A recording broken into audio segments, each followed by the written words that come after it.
Esta es la octava conferencia organizada por el Comité por la Paz de PEN Chile. Esta noche tenemos como invitado especial nuevamente a Alexis del Pozo Garnam, periodista, politólogo y coordinador en la oficina del Alto Comisionado de Naciones Unidas para Derechos Humanos. Actualmente Alexis trabaja en el sur de Colombia.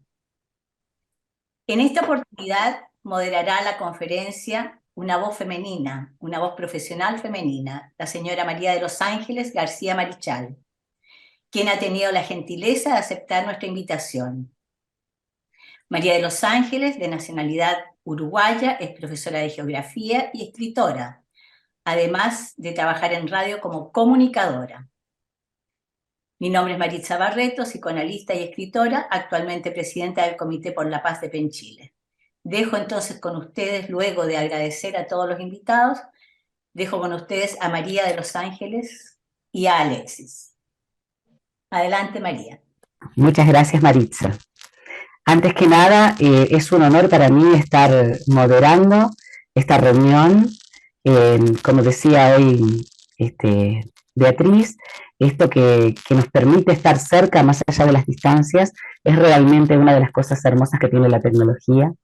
Agradezco profundamente a Maritza Barreto que me invitó y que sabe cuánto me gusta este tipo de actividades que reúnen a gente para que aprendamos unos de los otros.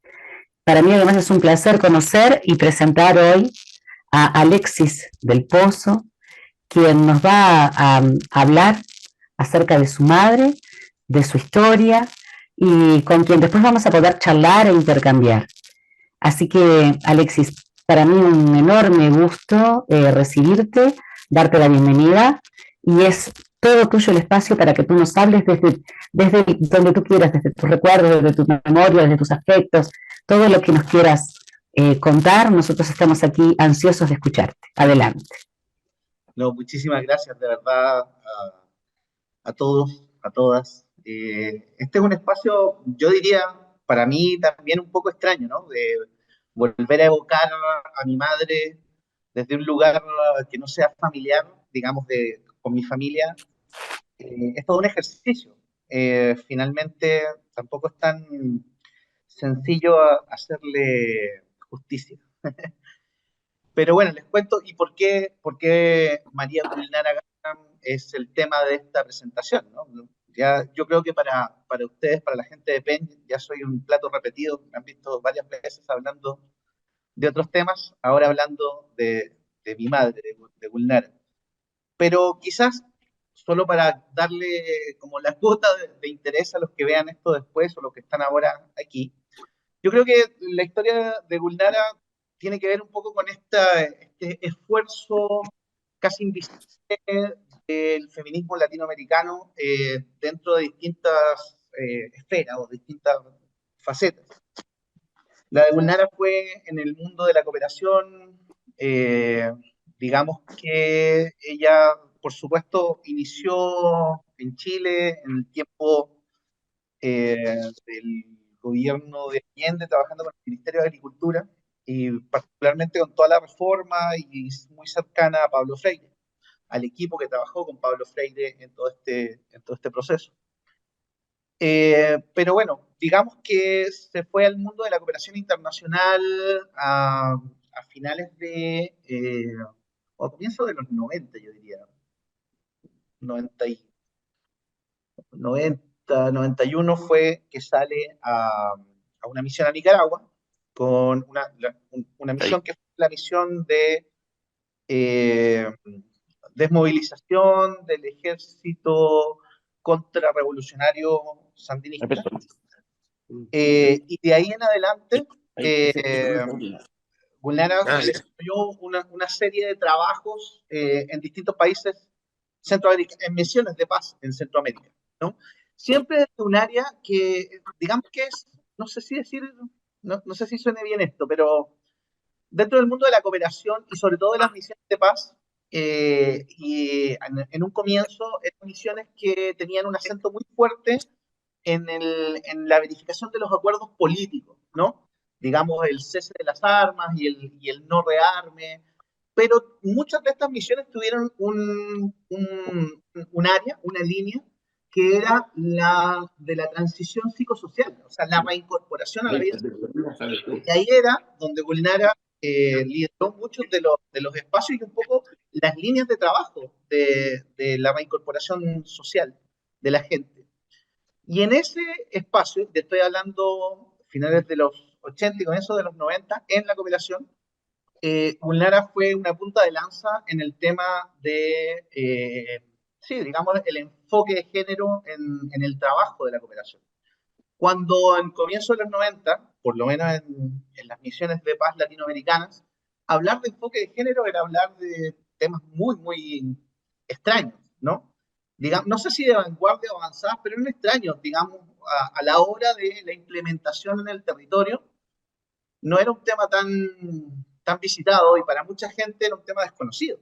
Que la afectación del conflicto tuviera grandes diferencias en hombres y en mujeres, que el impacto era distinto, que la forma de tratamiento de todas las políticas públicas fuera con un enfoque diferencial, que hubiese consideración incluso en el registro de las violencias y del registro de las afectaciones, era un tema que hoy por hoy, en este mundo, es pan de cada día, digamos, incluso políticamente correcto y necesario y obligatorio. Pero en esos momentos, quien hablara de eso era realmente una persona muy extraña. Y Gulnara defendió fuertemente insertar este tipo de mirada y este tipo de enfoque en el trabajo que permitiera también una aproximación y una implementación de la paz con una mirada también femenina, ¿no? Si quisiera destacar, así como si tuviera solo un minuto para hacer un titular, creo que ahí es donde está la experiencia más fuerte o el legado más fuerte de Gulnara, ¿no? Porque digamos que fue una mujer que dentro del feminismo fue sí, una punta de lanza abriendo caminos y quizás lo que yo destaco más de ella es que fue de esa generación que pagó el costo, digamos, el desgaste, ¿no? De estar enfrentando y abriendo brechas. Y esos desgastes son muy fuertes, porque por supuesto había mucha resistencia. El mundo de la cooperación es un mundo de hombres en general. Ha ido cambiando un poquito, pero en general es un mundo de hombres muy patriarcal, muy horizontal, muy vertical. Eh, y ella, a su estilo, con un estilo que, bueno, los que la conocieron seguro que van a concordar conmigo, tenía un estilo muy jovial, muy alegre. Yo creo que ella incluso era bastante transgresora, pero desde el humor, ¿no? Era muy transgresora, se reía de todo el mundo, se reía de sí mismo, era además muy transgresora desde el humor sexual, ¿no? Le encantaba escandalizar a todo el mundo, y todo el mundo es todo el mundo, ¿no? La familia, los amigos, su jefe, la gente de las comunidades con las que trabajaba, ¿no? Siempre había una broma mordaz como de doble sentido sexual que reventaba los espacios, ya sea por humor o sea porque alguien se escandalizaba, pero los espacios, viste, siempre eran distintos porque ella llevaba, viste, ese, esa forma de romper el hielo con el mundo, ¿no? Lo que lo hacía particularmente especial el entorno de trabajo con Guldara, porque todo el mundo, de alguna manera, o se escandalizaba o disfrutaba muchísimo de su compañía. Eh, Porque, claro, incluso en los momentos más difíciles y más duros, aquí voy a decir la frase va a sonar más dura de lo que realmente fue, pero una forma que teníamos de trabajar en Nicaragua, o que en el comienzo de estas misiones de paz, en Nicaragua, el proceso de paz de Nicaragua tuvo muchos momentos en el que se rearmaron los grupos, se rearmaron grupos de la contra, se rearmaron grupos de los que habían salido del ejército sandinista, después se juntaron y se rearmaron todos y todos tenían más demandas y qué sé yo, y esta misión donde trabajaba Gulnara, que era de la OEA, la CIAP, la Comisión Internacional de Apoyo y Verificación, de alguna manera fue la que creó los protocolos de cómo había que hacer acción en terreno en Latinoamérica con misiones de paz. Entonces, en un primer momento, todo se hacía a como la gente se le ocurriera. No había protocolos de seguridad ni nada por el estilo. Entonces, ¿qué se hacía para contactar a los grupos ilegales que estaban rearmados? Andar en carros oficiales cerca de los lugares donde sabían la gente que estaban los rearmados. ¿Qué hacían los rearmados? De, entre comillas, y de verdad, sé que más de alguien se va a reír por este entre comillas. Eh, lo que se hacía era que los grupos te secuestraron, pero en realidad no era un secuestro. Los grupos te llevaban a sus zonas en donde estaban, digamos, estratégicamente en el territorio, para poder hablar con las personas que rondaban y darles un poco las demandas para iniciar las negociaciones con el gobierno. Entonces, después te soltaban y esa persona iba con el gobierno y decía, bueno, me pidieron esto, para que iniciar los diálogos. Bueno, Gulnara estuvo en esas fases, entonces varias veces fue secuestrada, entre comillas, ¿no? Y digamos que ese quizás fue también un momento muy valiente, porque dentro de los oficiales que estaban un poco en esta abrir brechas también en términos de aventura y de exponer la vida, no habían tantas mujeres, eran muy poquitas. Y Gulnara estaba en eso, por supuesto estaba en eso, ¿no? Y de ahí en adelante, digamos, yo creo que eh, Gulnara no solo abrió brechas, que de Nicaragua ya pasó después a Guatemala y estuvo un tiempo en Honduras y después estuvo en El Salvador. Antes de volver a Chile, trabajó muchísimo en Centroamérica, en las distintas misiones de paz de Naciones Unidas y de la OEA. Eh, creo que en los siguientes países, Gulnara sí creó como una suerte de estándar mínimo con el cual las misiones de paz tenían que trabajar. Hoy por hoy no hay ninguna misión de paz que no tenga un área muy fuerte de reincorporación. Y reincorporación es un concepto amplio, digamos, no es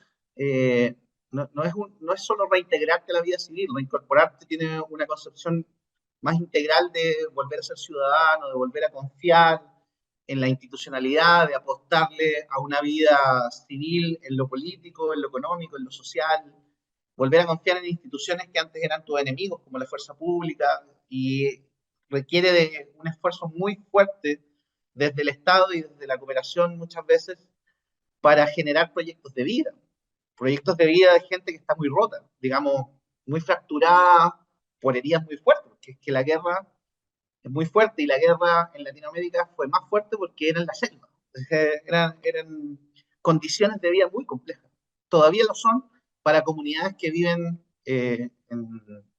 digamos que en la pobreza de la selva, ¿no? Entonces, por supuesto que este estándar de crear estas líneas de trabajo integrales con una visión holística, con una visión completa, digamos, del ser humano y del sentido humano y del sentido de comunidad y del sentido de la solidaridad y del sentido de la confianza, que es una visión, si te fijas por las palabras que he usado, que es una visión más basada en el cariño, en el amor a la gente, en la comprensión, en la empatía, digamos, en la comprensión de sus dolores. Yo creo que fue marcando un poco estándares en las distintas misiones en las que Gulnara trabajó.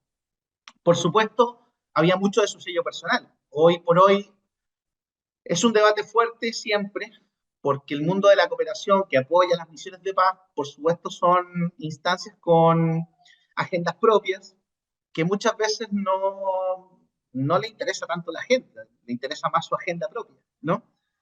Pero al menos en el lenguaje es políticamente correcto y mucha gente lo cree, yo creo que hay mucha gente que lo cree, que el abordaje tiene que ser desde esa lógica integral y no es solamente callar fusiles y que la gente no se mate unos con otros, sino que tiene que ver con rehacer proyectos de vida y a partir de rehacer proyectos de vida individuales empiezan a haber proyectos de vida colectivos y la construcción de la paz como sociedad, que son, viste, como por fases y por etapas, que no es tan fácil, que es muy difícil, digamos, Centroamérica, hoy por hoy, hay varios países que uno podría decir que son sociedades algo fallidas, y Colombia que no ha tenido un solo día de paz, a pesar de varios de sus procesos de negociación y de acuerdos de paz distintos.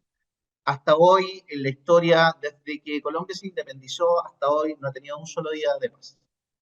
Literalmente, no ha habido uno solo.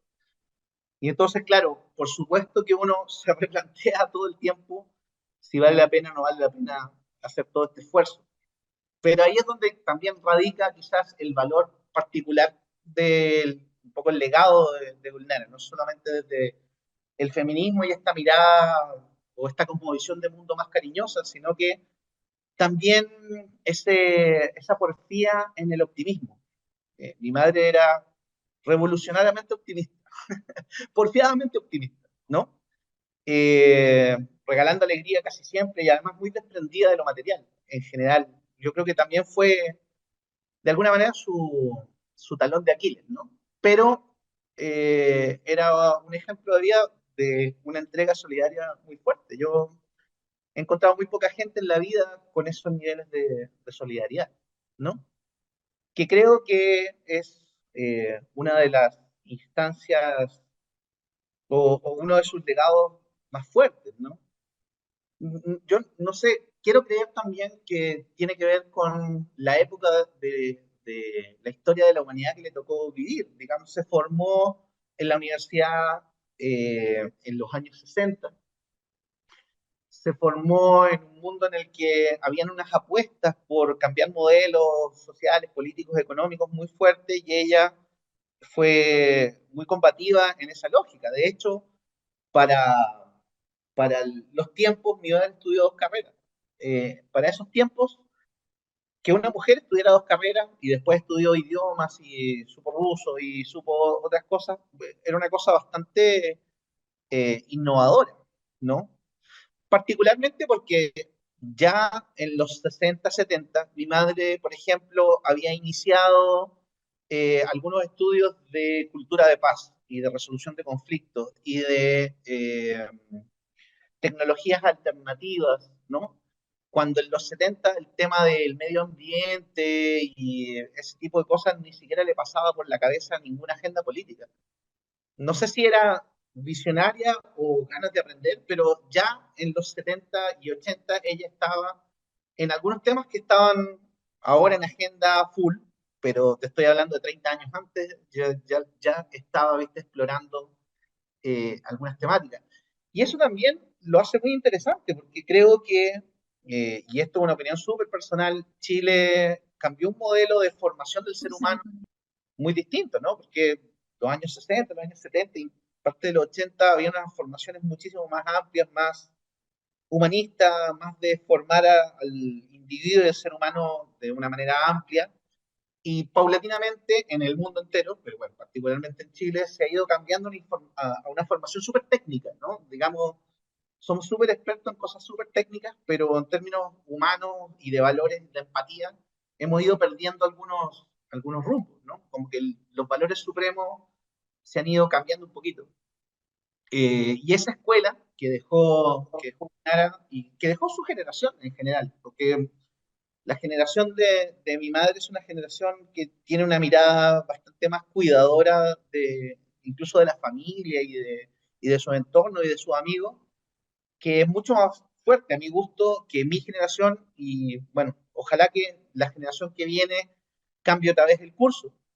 Pero bueno, creo que eso sí es súper interesante porque llevar esa cosmovisión del mundo, del universo, a un mundo laboral tan complejo y tan competitivo como la cooperación internacional y particularmente las misiones de paz, es a mi gusto un tremendo logro. Es un tremendo logro, es una cosa realmente muy innovadora. Y el día que muere mi madre, un amigo de ella, por iniciativa propia, abrió una página de Facebook para que la gente pusiera comentarios por el mundo sobre ella. Y gente que es muy poderosa hoy en algunas misiones de paz del mundo opinó sobre mi madre y cosas maravillosas, pero maravillosas. Como hay gente que, no sé, dirige la misión de paz aquí en Colombia que puso cosas como si no hubiese sido por Gulnara, yo no hubiese aprendido nada sobre el tema de la importancia del género en el mundo de la cooperación y los enfoques, cosas por el estilo. Eso en términos profesionales y en términos personales, la verdad que yo creo que nadie pasó inadvertido por su vida, ¿no? Que, como te decía, era muy transgresora y eso te hacía o amarla mucho o de verdad tenerle como distancia, porque es que avasallaba con su humor a veces. Creo que lo dejo ahí si quieren y así podemos conversar un poquito si es que hay como dudas o quieren que me explayen en algún tema particular. Alexis, más que es una pintura preciosa de tu mamá. Una mujer realmente, una visionaria y una mujer de vanguardia, sin duda alguna, ¿no? Una mujer vanguardista desde su pensamiento y su obra. Querida gente que está reunida hoy acá, me parece estupendo el tema. Yo desconocía a Gulmara Garna, a través de Maritza conocí parte de su vida, de su obra. Ahora vos nos enriqueces y nada menos de la voz de su hijo, saber cómo era ella. Me encantaría que pudieran preguntarle o que pudieran, si tienen dudas, como dijo Alexis, tienen una manito, ustedes tienen una manito aquí en la parte inferior de la pantalla, que pueden utilizar. Yo les voy dando la palabra, ¿les parece bien? Empezamos por Maritza, que levantó la mano. Bueno, mientras los demás se preparan con sus preguntas, yo quiero decirte, Alexis, en primer lugar, agradecerte toda esta visión que nos has dado de tu mamá. Eh, Creo que ha sido muy modesto en cuanto a la pintura que nos has hecho de esta mujer maravillosa. Quería decir también que el lema de nuestro comité es justamente la paz se construye. Y bueno, quería hacer como un pequeño resumen de lo que yo he captado de lo que tú has dicho. Si hay algo que no es correcto, por favor, corrígeme. Bueno, Ulnara Garnam nació en Chile en el año 1941 en el seno de una familia muy formal de Valparaíso, la segunda de cuatro hermanos. Hizo sus estudios secundarios en el Liceo número 1 de Valparaíso. Luego realizó múltiples estudios terciarios, tales como pedagogía en la Universidad de Chile, historia, filosofía, asistente social, psicología y por varios años y en forma paralela estudió idioma ruso. Trabajó en el Ministerio de Agricultura y Pesca en Santiago. Fue madre soltera, esto es muy importante. Educó a su hijo hasta los 15 años y luego delegó en él la responsabilidad de la casa, pues tuvo que viajar por 20 días en misión por OEA en 1990, me parece que fue, a Centroamérica. Resultó que ese viaje se prolongó por muchos años. Cabe recordar que en esos años la comunicación no era como la actual, y para hablar por teléfono con su familia era todo un ritual de preparativos para viajar al centro del país, donde había un aparato telefónico. Mientras en Chile su familia se convocaba y reunía para escuchar su voz y sus novedades cada cierto tiempo. Trabajó directamente en las selvas de aquellos países donde más de alguna vez fue tomada como rehén, ¿no?, para las negociaciones entre guerrilleros y gobierno. Aunque Alexis, al contarnos esto, sonríe y minimiza este hecho, entiendo que por modestia. Eh, no me imagino una persona que no tenga esa valentía dejarse en manos de los guerrilleros, ¿no? Adquirió una enfermedad propia de esos lugares, el dengue, y regresó a Chile, donde desarrolló enfermedades genéticas, las que fueron apuradas por las enfermedades adquiridas en la selva. Falleció en el hospital de Viña del Mar, relativamente joven, postrada en cama, víctima de Parkinson y en estado de asepsia. Su aspecto físico. Gulnara era una mujer alta, maciza, fuerte, de cabello ensortijado y muy rubio, de carácter avasallador, alegre, con características de líder y sobre todo muy generosa. Corrígeme tú, Alexis, yo ahora me callo. Muchas gracias Sí, por darme la palabra.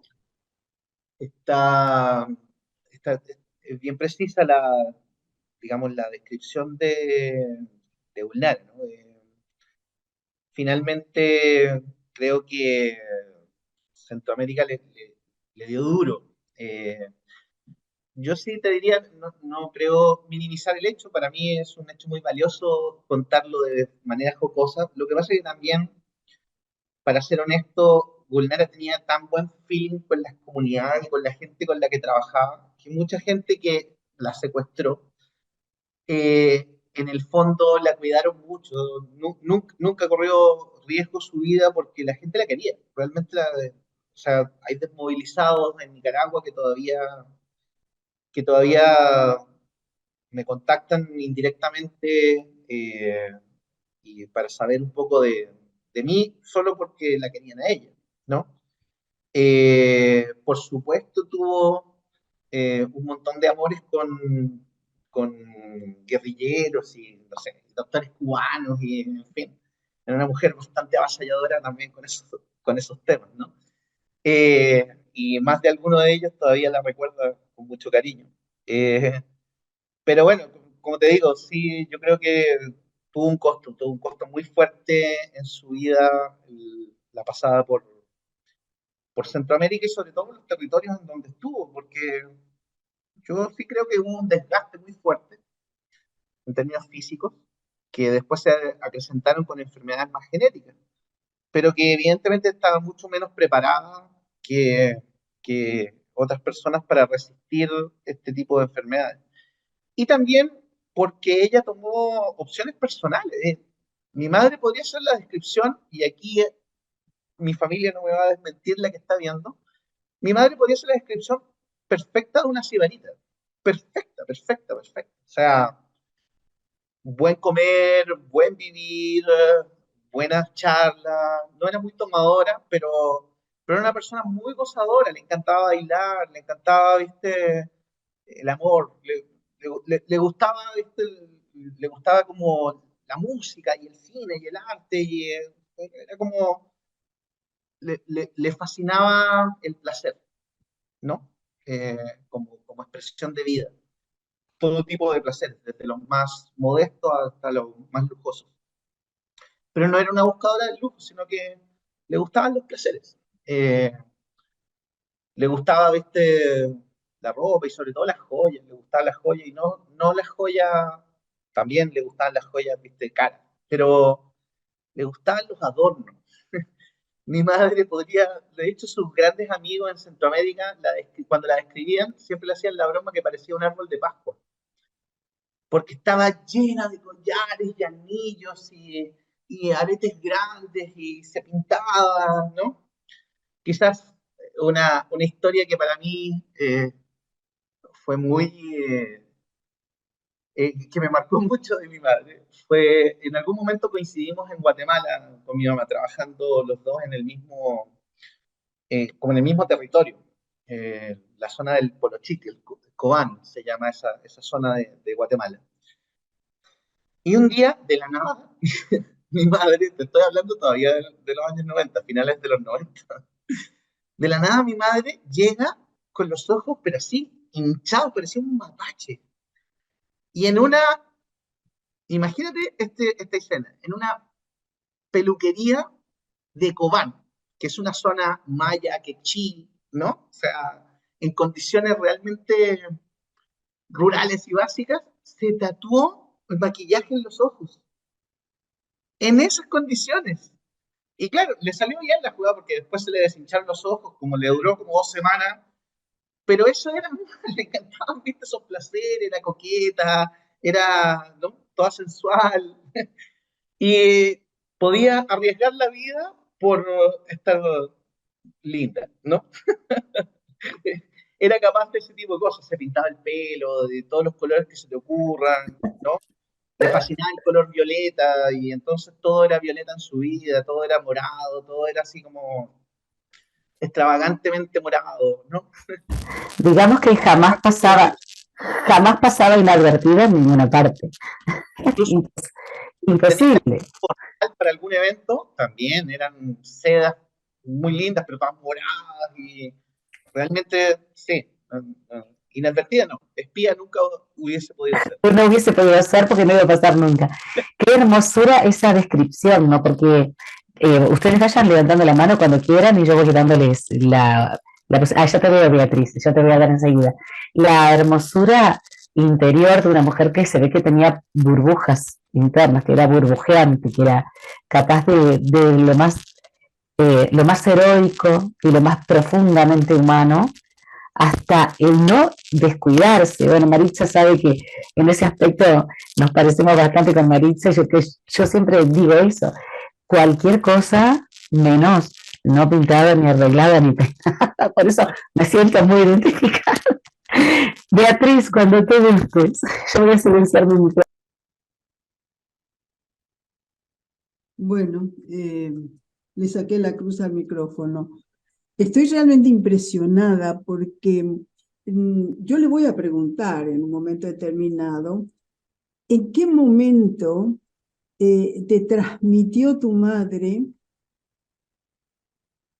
¿A dónde irías? Porque yo sé que te encuentro en prácticamente una misión de paz. Entonces, tú estás pintando a alguien esencialmente revolucionaria, ¿verdad? Y activa y actuando, ¿verdad? Sin capaz que vivimos sin límite, porque evidentemente salió de su país, ¿verdad?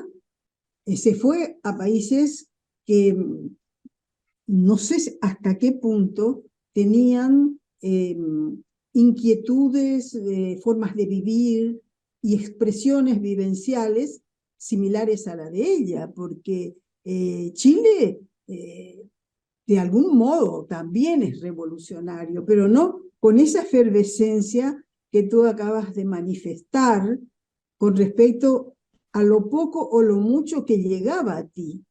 Porque yo me imagino, sin celular, sin computadora, sin lo que hoy tenemos para conectarnos, eh, tienes unas vivencias tan fuertes, si bien las veces que la viste con lo que dices alegre, manifiestamente, digamos, cantaba con su propio cuerpo, evidentemente, ¿no?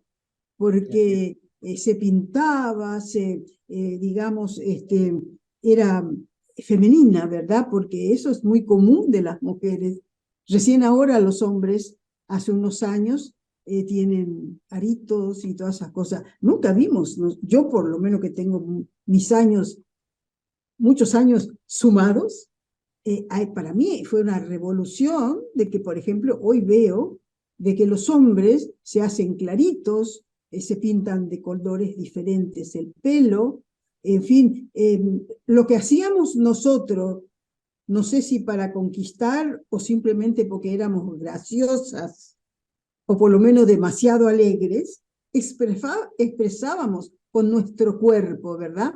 Lo que hizo tu madre, porque tú dices, era alegre, se pintaba y era improvisadora en su propia presencia delante de los demás. Y sin duda, improvisadora también en la idea que tenía de la libertad y de lo que perseguía, porque yo veo de que ambos, tu mamá y tú, en lontananza lo que aspiraban y a donde iban es a la paz. ¿Me equivoco o no? No, no, para nada. Pero, De hecho, creo que evidentemente, o sea, tú tienes que entender o, que construimos una relación con mi mamá muy fuerte. Me imagino que todos los hijos de madre, en realidad, técnicamente no fue madre soltera, pero me crió sola. Eh, los hijos de madre cabeza de familia, como le dicen técnicamente, desarrollan una relación muy cercana con la madre. Y mi mamá, además, digamos que, no sé si a propósito, creo que no, que le salió un poco de destino, eh, hizo cosas que la escuela teórica te diría que no debes hacer, ¿no? Para empezar, yo desde muy chiquito era muy autónomo en mi vida, ¿no? Y te estoy hablando de, no sé, 6 7 años y yo ya preparaba cosas en la casa, comida, y hacía aseo y hacía cosas por el estilo y me iba solo al colegio. yo tomaba transporte público a los 7 años, solo, ¿no? Y bueno, mi madre, viste, con bastante valentía, enfrentando un poco esas situaciones. Y después, cuando se va a Centroamérica, me deja con 15, 16 años eh, a cargo de la casa. Y ella me mandaba dinero porque como se iba a ir por unos días, entonces me mandaba dinero para que yo pagara el arriendo y más o menos que yo siguiera con mi vida solo porque ella iba a volver. Y eso se pospuso un mes más, después 6 meses más y bueno, terminó siendo 20 años o más. Y podría haber salido todo mal. Posibilidades hubo, Claro. para ser honesto. Sí, sin duda, sin Para duda. que saliera todo mal, pero no Varón, todo mal. además, el hijo varón, ¿verdad? Que no podía homologar a su propio sexo. Digamos que tampoco fue una maravilla mi adolescencia, no me porté tan bien que digamos, pero no salió mal. Y ese tipo de cosas, por supuesto, que te marcan muy fuerte. Y sí, debo ser honesto, a mí me pareció fascinante todo el tiempo, desde muy chiquito, me parecía muy fascinante la vida de mi madre, la vida laboral de mi madre, me parecía súper fascinante. O sea, el tema de no solo luchar por derechos, ¿no? Por garantías de derechos para la gente, sino que además hacerlo en contextos de en contextos límites, Claro. siempre me pareció extremadamente atractivo. Entonces, en cuanto nomás tuve la oportunidad, por supuesto que seguí ese camino y, digamos, desde otra línea, dentro del mundo de la cooperación y de la paz, hay unas líneas como muy distintas. Yo no tomé el camino tan de la construcción de proyectos de vías sociales de la gente, sino más bien desde la comunicación y después desde la defensa de los derechos humanos. Pero digamos que el faro siempre fue este modelo y que te transmite varias cosas. Yo diría de mi madre, si hay que rescatarle algo cuando yo estaba muy chiquito, y era que siempre fue una mujer que no importaba el contexto en el que estuviera, ella siempre trabajó en proyectos sociales por derechos de la gente. Siempre, siempre, siempre, siempre. Antes de irse al mundo de la cooperación y en medio del gobierno militar, mi madre no tenía tantas posibilidades laborales, de hecho tenía muy pocas, y fue secretaria de la YMCA. Un secretaria, ni siquiera una secretaria general, sino que asistente, como le dicen ahora, de jefes. E incluso desde ahí se las arregló para hacer un montón de proyectos sociales en poblaciones marginales, informar a mujeres organizadas y hacerles talleres para que tuvieran proyectos de vida y no sé qué, y no sé cuánto, y moviéndose a veces hasta medio eh, undercover, ¿no? En poblaciones marginales y cosas por el estilo. Y claro, ese tipo de enseñanzas, yo creo que eh, esa sensación de que hay que trabajar por la gente, uno la va aprendiendo. Eh, Eso es ya lo se que quiero vuelve, saber. Eso quiero saber. ¿En ¿ya? qué momento de tu existencia tú tomaste la posta que te transmitió intensamente? Porque se tuvo que ir del país, Eh, digamos, dejó a su hijo en su propio país, no te llevó, ¿verdad? O sea, no, su trabajo evidentemente o su misión le impedía, por ejemplo, ponerte a ti en los peligros que ella estaba exponiéndose por un ideal, sin duda. eh, Tú puedes pensar o por lo menos podés definir en qué momento de tu vida entendiste el mensaje de tu madre. ¿Tenés idea? así- así ¿Recordaste? como un momento específico, no, pero sí te puedo decir que desde muy chiquito, digamos, no sé, 9, 10 años, yo ya tenía intereses políticos muy fuertes. Tenía agenda política desde los 10, 11 años. O sea, me interesaban los temas políticos y en cuanto nomás pude, 13, 14 años, ya estaba en partidos proscritos en ese tiempo en Chile como miembro activo, ¿no? De algunos de estos partidos. Y después nomás entré a la universidad y ya estaba, viste, en proyectos políticos sociales también muy fuertes. Entonces, creo que finalmente fue eh, desde muy chiquito la sensación que tenía que integrar como parte de mi vida esa faceta humana, digamos, esa faceta de la solidaridad y de preocuparte por otros, ¿no? Y construir proyectos con otros. Eh, pero sí, es posible que cuando, un poquito antes de entrar a la universidad, lo que pasa es que también vivimos en una época bien especial, porque Gulnara se va justo después de que el plebiscito en Chile para acabar con el gobierno militar y volver a la democracia, gana. Y fue un momento en el que mucha gente tomó decisiones políticas, ¿no? Ese camino. Entonces, para mí, claro, eso fue un momento bien importante porque yo hice mucho trabajo político, proselitista, trabajé muchísimo de la mano de mi madre y de otra gente en ese proyecto en particular, para que ganara la opción del no. Y por supuesto me marcó muchísimo, porque ese fue un momento bien romántico, digamos, políticamente hablando, fue un momento muy romántico de la gente que participó en esa campaña. Que para alguien de 15, 16 años, además, parecía que el mundo te daba todas las posibilidades, o sea, como, daba como para creer románticamente que sí se podía, que que la podías democracia, viste, hacerlo. lo podía todo y qué sé yo. Después, la realidad de la política como tal eh, te da como unas cachetadas de realidad, pero en ese momento se conjuga un poco esta formación de Gulnara con ese momento político y creo que eso sí catapultó mucho mi proyecto personal, ¿no? Pero por supuesto, o sea, como desde muy chiquito, Gulnara tenía como una suerte de, yo diría casi que fijación compulsiva por la justicia, ¿eh? ¿No? Y en las Sí, cosas cotidianas, no, sí. no en las cosas generales o el discurso amplio de, no, en las cosas del día a día, con sus amigos, con sus compañeros, con sus contextos de trabajo, con su familia. Tenía una compulsión por la justicia, las cosas tenían que ser justas, tenían que ser lo más equitativas posible. Y si Gulnara tenía, mira, en su momento, ya trabajando en la cooperación, Gulnara tuvo unos puestos bastante, digamos, muy buenos en los escalafones de los niveles internacionales. Entonces tenía muy buenos sueldos. Ya al final de su carrera tenía muy buenos sueldos. Y entonces se compraba muchas joyas, joyas de oro, en general, de oro y otras cosas, pero joyas de oro. Claro, claro, Y claro. las regaló todas, todas, regaló todas sus joyas, pero no en un solo acto, sino que era así como conocía a alguien que estaba con problemas, no sé qué, pues sacaba los anillos y pasaba, véndelo, no sé qué, no sé cuál, así. Era Y una inversión para conceder. era una cosa muy loca porque por supuesto yo como hijo más, eh, digamos, me preocupaba mucho su futuro en general, porque nunca hizo ninguna apuesta por pensiones ni nada por el estilo.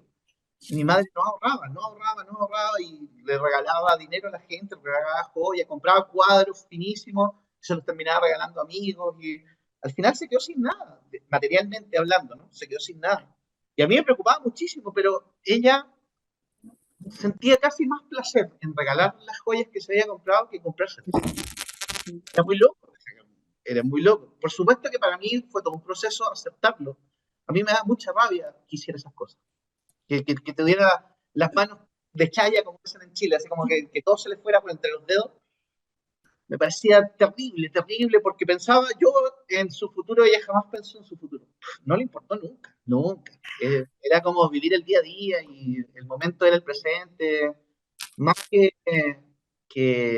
la figura eh, de los, no sé, de los budistas o de la gente que hace yoga y ese tipo de cosas que te dicen así casi como un cliché. Ella realmente lo vivía de una manera, además, que era muy loca, porque, no sé, y hay algunos de mis primos aquí en este foro, pero si alguna vez ella venía de paseo, estaban, no sé, 20, 30 primos o 15 primos, y los llevaba a todos a comer a algún lado y que todo el mundo comiera y fuera feliz porque era un momento este que para ella era muy importante y que iba a durar lo que durara el momento de estar todos juntos. Pero por supuesto dejó recuerdos tremendos en mi generación, digamos, ¿no? Imagino.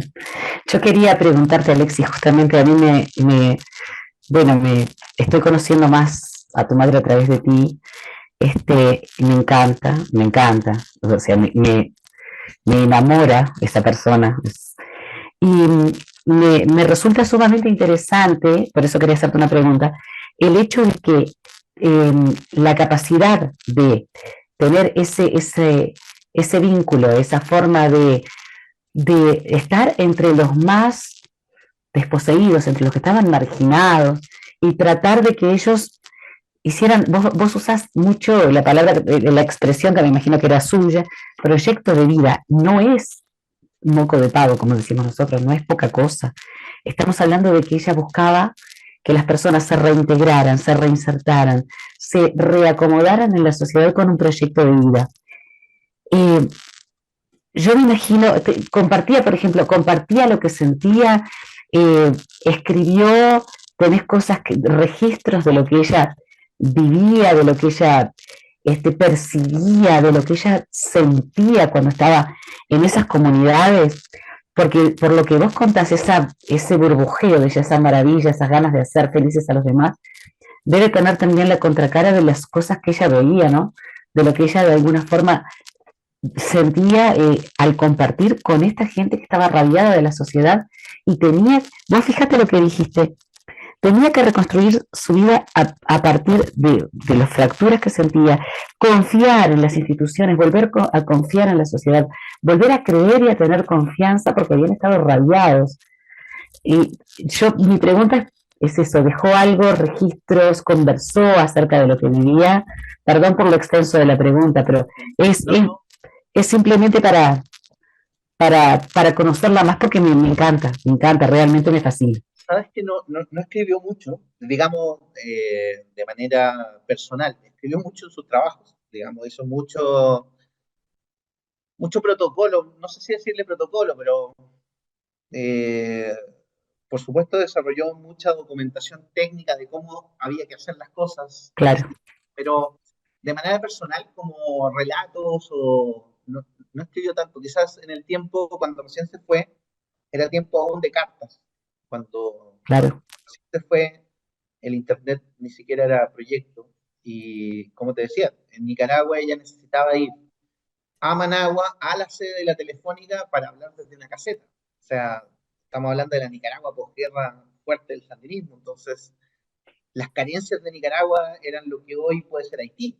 O sea, era un país tan... sí, Eh, entonces, las cartas, varias de las cartas con las que nos escribíamos, no solo conmigo, sino que con otros amigos, yo creo que reflejan un poquito esa parte menos jovial, un poco las preocupaciones en términos de, sí, como las grandes carencias estructurales, pero no solo económicas, sino que carencias estructurales como sociedad, que claro. tenían muchas de las sociedades centroamericanas. Porque es cierto que había como muchos de estos, muchas de estas quijotadas que hacía Bulnes se topaban casi siempre con problemáticas de no haber institucionalidad que pudiese acompañar estos procesos. Claro, Y entonces había que inventarse formas para que la gente se reincorporara a la vida civil sin contar con el Estado, que ha sido un desafío más grande. muy grande, claro, claro. No debe haber sido para nada fácil todo ese ¿No? trabajo, Y, ¿no? y por supuesto que escribió mucho, pero técnicamente en el trabajo ella tenía, de hecho tenía debates muy fuertes con otras áreas, con las áreas más políticas, porque las áreas más políticas en ese tiempo descartaban un poco este factor, como un factor, digamos, descartaban la reincorporación social o económica como algo importante, ellos querían, viste, que los grupos que se desmovilizaban fueran partidos políticos y Sí, participaran, pero estábamos hablando de élites, incluso desde las guerrillas eran élites, y a ella le preocupaba muchísimo que la cooperación, particularmente en esos tiempos, eh, descartara todo este proyecto de vida más social, ¿no? Y sobre claro, todo porque, no increíblemente, sobre todo porque el comienzo de los procesos de paz, el de Nicaragua, que fue el primero en Centroamérica, dejó de lado a la mujer, así de simple. O sea, la descartó,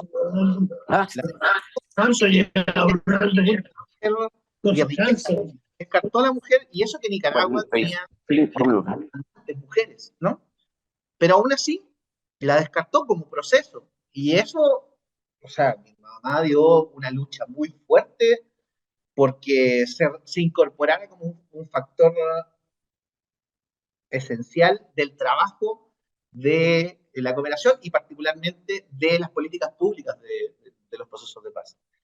Y mira cómo las vueltas de la vida, porque ese trabajo que inició ella y otras mujeres, pero bueno, ella lideraba un poco desde esta misión de paz, se volvió una obligación. Hoy no se puede ni siquiera pensar una misión de paz sin ese factor.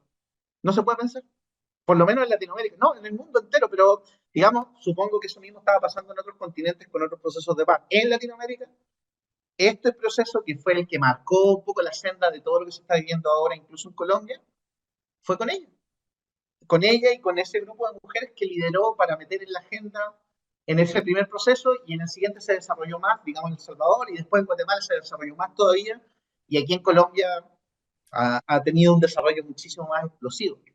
Qué excelente.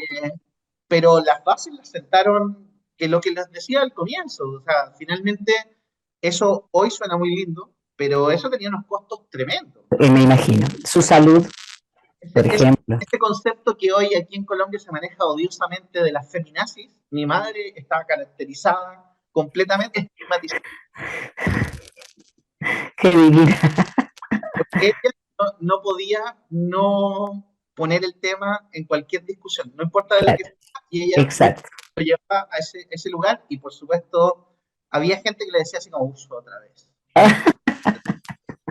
Pero qué hermosa. Era como, ¿no? Qué hermosa, lo que estás pintando. Miriam, quiero hacerte una pregunta. Habilita el micrófono, por favor, Miriam. Mientras Miriam me habilita el micrófono, te digo que también Blanca del Río está pidiendo la palabra, aunque no le levantó la manito, y que ya vamos redondeando con estas dos personas. Bueno, un gusto, Adel, Miriam Bianchi desde Montevideo, Uruguay. Quisiera transmitirte mi mayor admiración hacia tu mamá, que si bien es la primera vez que escucho una disertación, una charla sobre Gulnara, en encuentros literarios y en conversaciones con escritoras de El Salvador, como Juana Ramos o Indira Flamenco de Honduras y alguna otra compañera de Nicaragua, siempre el tema de tu madre es un tema recurrente por su solidaridad, por su empatía, por el altruismo hacia los demás. Puntualmente, no quiero extenderme, hay dos cosas que quería preguntarte, dos o tres. Ella, porque te pregunto porque estos temas no lo sé, pero deduzco, depende la época, ¿verdad? Ella trabajó con Neruda o con Allende en política, esa es una de las preguntas. En la lucha sandinista compartió con Gioconda Belli en algún momento alguna de las acciones de paz. No sé si quieres irme respondiendo para no marearte, Adel. Claro, con el gobierno de Allende, en el Ministerio de Agricultura del gobierno de Allende. O sea, mi madre fue también una de las damnificadas de ese proceso, quizás no tan fuerte como otra gente, pero sí, finalmente era, y por eso que tampoco tenía tantas posibilidades de trabajar, porque es que era medio proscrita mi madre en ese año, y entonces tampoco estaba tan activa dentro del ministerio. Entonces, digamos que solo salió exonerada, y no le permitieron después trabajar por mucho tiempo. Y claro, trabajó muy fuerte porque además el proyecto de reforma agraria de Allende, que venía de un proyecto de reforma agraria de un gobierno anterior, era bastante revolucionario. Imagínate traer a Pablo Freire para iniciar gran parte de estos procesos. Mi madre, de hecho, confiesa que conoció a Pablo Freire ahí en ese momento, no tenía idea quién era ese señor, pero cuando trabajó con él, pero se volvieron completamente. Eso por un lado.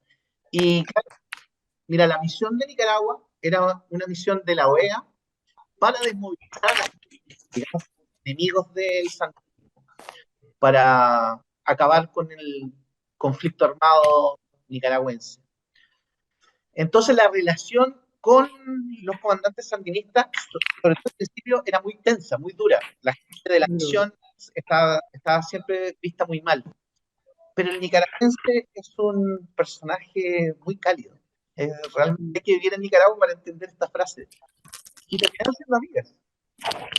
Terminaron siendo amigas. Como se encontraban en foros comunes, porque además mi mamá, imagínate, una mujer muy de izquierda, llegó a Nicaragua y todos sus parches de fin de semana, en la noche, sandinismo. De los Mejía Godoy y no sé qué, y al final se empezaron a encontrar en todos lados. Más allá del trabajo, terminaron siendo amigos. Entonces, qué lindo, qué lindo, qué lindo. Ahora entonces, Miriam, no sé si tenías algo más para preguntar, Miriam, así vamos redondeando con... No, la última duda puntualmente, pero no sé si coincidió, no sé si Adela has escuchado hablar de un escritor uruguayo, Felisberto Hernández, narrador y músico uruguayo. Su tercera esposa, digo, yo asocio las historias, por eso te pregunto, ¿no? Su tercera esposa, conocida con el nombre, con el seudónimo de África, fue un espía que vino al Uruguay. Es una historia muy larga, pero digo, ¿tienes idea si ellas se conocieron? la verdad, no sé, no sé. No. María Luisa de las Heras era el nombre. María Luisa de las Heras era el nombre de la esposa de Felisberto Hernández. Tuvo 13 esposas, gracias, sí, de ella. No, De África. entonces ahora vamos a pedirle a Blanca. Muchas gracias, Adel. Un gusto. La verdad es precioso escucharte. ¿Dónde me quedó Blanca que no la encuentro? Blanca del Río. Acá. Habilita el micrófono, por favor, querida. ¿Se escucha o no? Escuche. ¿Se escucha? Bueno, muchísimas gracias por esta bella descripción de esta mujer. Yo también estuve en la época y llevo una vida internacional bastante intensa, entonces me interesa mucho todo lo que todo lo que tú has descrito de ella. Pero, no sé, me queda como un vacío. No hay una foto de ella, no hay alguna imagen que nos muestre cómo era esta mujer. En parte, muchas de mis preguntas son las que ya hizo Miriam y las que hizo la señora coordinadora, cuyo nombre no sé. Pero, por ejemplo, me gustaría mucho poder leer sobre ella, leer alguno de sus registros.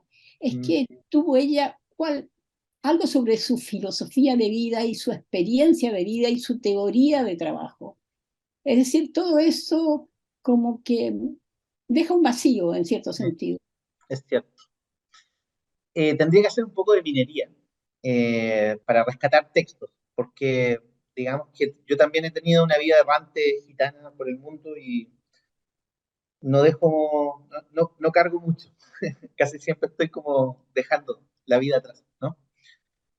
Pero tendría que hacer algo de minería para rescatar algunos de los archivos de Gulnara. De hecho, tuve el impulso de agarrar mi celular para mostrarte una foto, pero en Honduras, hace unos 4 años atrás, tuve que cambiar mi celular y en el cambio de celular perdí muchas fotos electrónicas. Tengo registros de fotos en papel todavía y en las computadoras personales, pero mi celular no tengo una foto de Gulnara ahora, si no te la mostraría.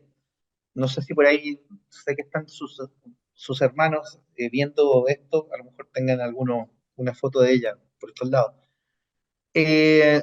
Sí, yo creo que sí es una tarea al debe de mi madre. No escribió tanto, no escribió mucho, digamos, en términos personales. Vivió mucho, Alexis. Vivió mucho. No le da tiempo para escribir. Claro, no hay tanto registro escrito de su filosofía. Pero bueno, ¿no? Maritza. Sí, hace rato que sonó tu alarma. Estoy atrasado. Por favor, alguien tiene abierto el micrófono. Bueno, muchas gracias por darme la palabra, querida María. Para responderle a Blanca del Río. Justamente, Blanca del Río, el objetivo que tiene esta conferencia es justamente para sacar a la luz esta personalidad de esta mujer chilena que ha sido silenciada. Me sorprendió que Miriam supiera algo sobre ella, pero no sabe como chilena o como uruguaya, sino que supo por otras personas de Centroamérica, ¿no? Que hablaron de ella. Pero en realidad su labor ha sido como muy silenciosa. Entonces, justamente en la intención que tiene el Comité por la Paz y en lo que estamos haciendo es sacar a la luz la personalidad de esta persona y ponerla digamos, en la publicidad, que la gente la conozca, porque su trabajo fue muy valioso.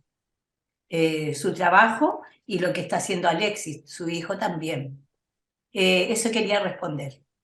Muchas gracias, claro. Y además puedes encontrar, si pones Ulnara Garnham en Facebook, aparece ahí una foto donde ella está con un perro haciéndole cariño y con todos sus collares y su melena rubia. Si me dejan compartir, acabo de abrir la foto para eso. Dale, compartí. Ya. No tengo autorización. Te voy a autorizar. Ok. A ver, para un poquitito. Tal vez sos vos, Maritza, quien tenés que autorizarla. Es que no sé a quién. A Mary Rogers. A Mary Rogers. ¿A quién? Abajo. A Mary Rogers. O si no, por el chat hay una foto. ¿Cómo te comparto la pantalla? Donde dice compartir pantalla, en la parte inferior de la pantalla. Saben que ahí van a ver ustedes mi pantalla, no la de Mary Rogers.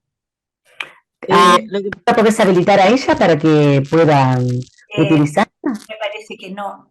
A ver, Maritza, donde dice Share Screen, abajo, Share Screen, tú abres la flechita y va a haber una posibilidad de habilitar para todos.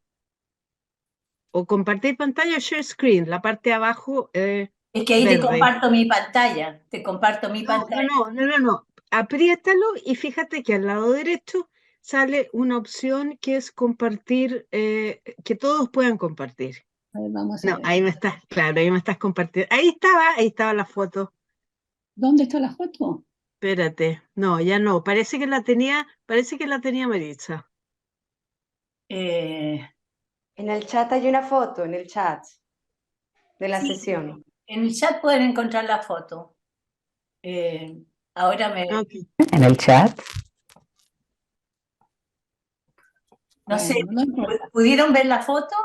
No, pero la vamos a buscarla. Yo creo que sí, es una tarea pendiente. Nos quedamos con muchísimas ganas de conocer más. Si Alex nos transmite o nos da bibliografía sobre su madre o nos envía, estaría muy agradecida realmente. Voy a buscar, de verdad que no hacer un trabajo ahí de minería en archivos, pero voy a buscar a ver si compartimos algo. Estaría muy lindo. Bueno, Maritza Barreto, yo creo que tendríamos que ir redondeando. Antes que nada, Alexis, un profundísimo agradecimiento. Un placer enorme conocerte y además la forma tan familiar y tan simpática de hablar de cosas tan profundas, tan intensas y que tienen digamos, unas raíces de tanta ideología sociocultural, además, ¿no? Y tanto respeto por el otro. Es realmente hermoso. Para mí fue un placer conocer a tu madre a través de ti. Y ahora queda Maritza, la señora Maritza Barreto, para despedir. Yo me despido desde mi corazón agradecidísimo. Vamos a ver pronto. Maritza, queda para ti. Bueno, muchísimas gracias, Alex, muchísimas gracias, María. No sé, alguien tiene el micrófono abierto. Por noche. No, si Julia es horriblemente caro. Fíjate que... Por favor, apaguen los micrófonos, por favor. Bueno, para despedirnos, Ha sido muy enriquecedora esta primera experiencia de conocimiento de Ana, y es, como digo, primera porque vamos a tratar de reunir material y ojalá sea Te estamos esperando, Cristina. voy Te a estamos esperando terminar tú. la reunión porque hay muchas voces. Muchas gracias, Alexis, muchas gracias. Gracias, Maritza, María gracias, Rosario. Alexis, y gracias a todos los participantes, especialmente a la familia. Un gusto Desearles saludarlos. Gracias ¿Aló? a ustedes por este espacio maravilloso de recuerdo. Nos vemos, gracias.